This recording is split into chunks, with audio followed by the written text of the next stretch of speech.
lectures which are devoted to education. And today, Ms. Rita Flynn is going to talk about the topic which you see, I would say. The next week, on Thursday at the same time, we will have another lecture that is going to be held by another professor of UCLA, Mr. Robert Booker. And probably it's going to be something about diversity in education, but we'll post the exact topic on our website of the university. So thank you for coming, and I'll hand you over to Ms. Flynn. Thank you. Good evening, and thanks for coming. The topic of my lecture tonight is Experience in Education, Theory to Practice, the Internship of Educational Leaders.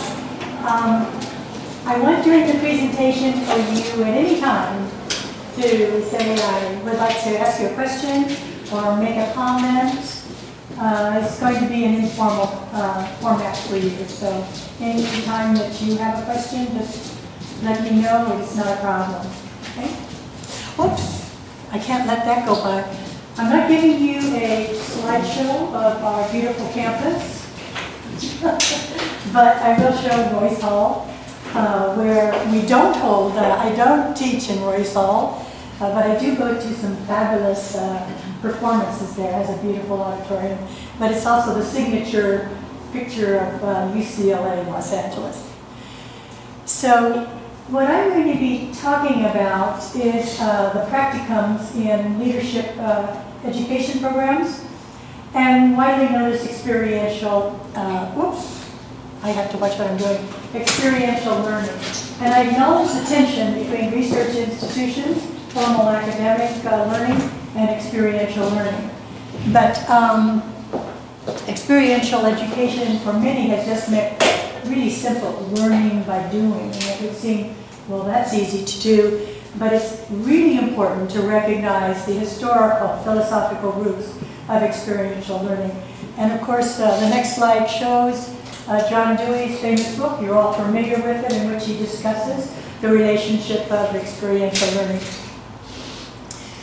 Experiential education, which undergirds the practicum, is structured in a way that allows the learner to explore it in a different way. They have to form a relationship, and they also have to interact with it. And that has to always be followed by a reflection process in which that relationship and action is deeply thought about and is manifested then in their reflections, where they make sense of it in their own world. And during that reflection process, it also interacts with one's own values and commitments, so that it becomes their own. Whoops.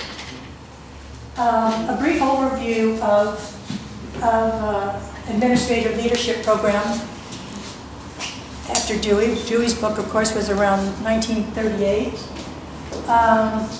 It really was coming to light around in the 1950s. There was a grant from the Kellogg Corporation that was given to some very prominent universities, and 17 institutions had adopted a field experience in administrative leadership by the 1950s, including Harvard, Stanford University, Ohio State University, just to mention a few, and Teachers College. By the 1960s, it was taking up skidding speed, and by then, 123 at least had adopted an internship practicum. And of course, by the 1990s, 87% of universities had developed internship programs for educational leaders. Right now, in the 2010 area, they're actually being re-emphasized. And we'll talk about that reason. The complexities of educational leadership necessitate really the marriage of theory to practice, and then again having experiential learning inform research again. So it's a continuous cycle.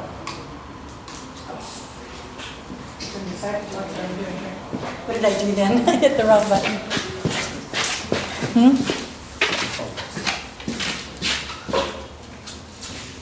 I'm just going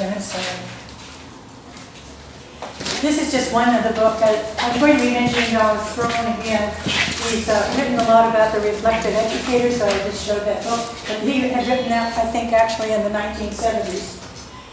It's all based on adult learning theory, and all of you are familiar with adult learning theory, that they're committed to learning when the objectives are considered realistic and important to them, and the application is important and relevant to them as well. Oops, that's that old saying. Where is this? Oh, I've gone ahead now. Am I upside down? I have to go back, I'm sorry. I'm going through the whole thing now. Here we go. Adult learning theory, and I'm sorry.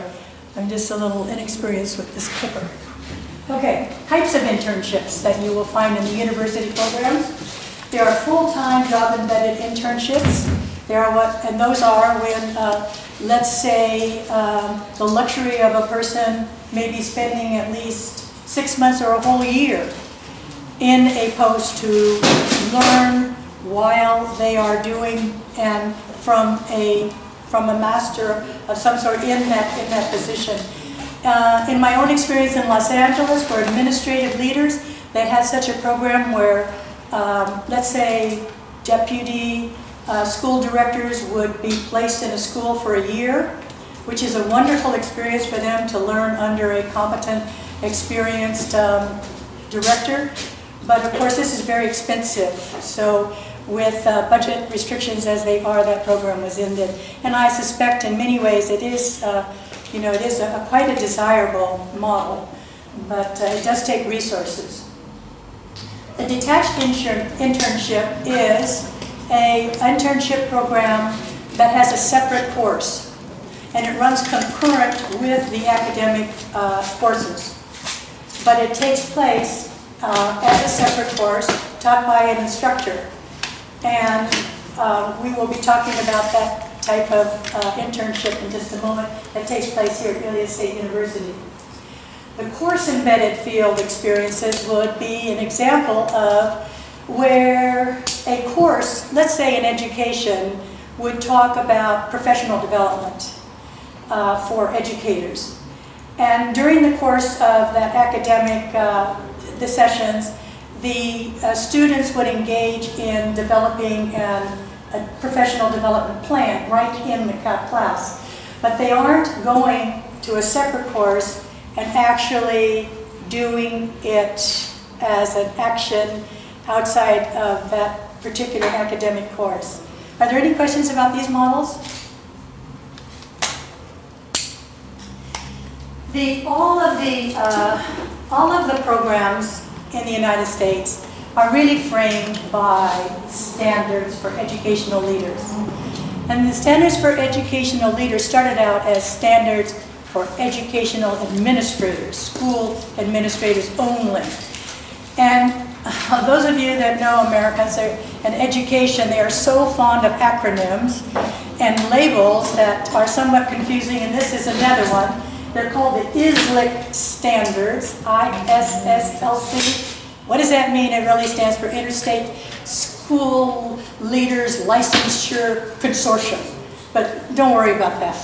They're simply known as the ISLC standards. Somebody now and then will say, what is that? And it just, that moniker stuck with it, and that's what they're called.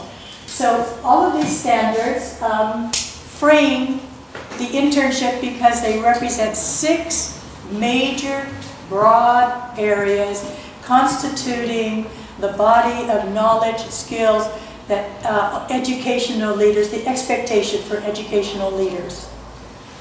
Those were written probably in the late 90s, and they have just been updated to what we call the performance standards, and there's an implementation part of that, and they're simply called, for your purposes, ISLC 2008. So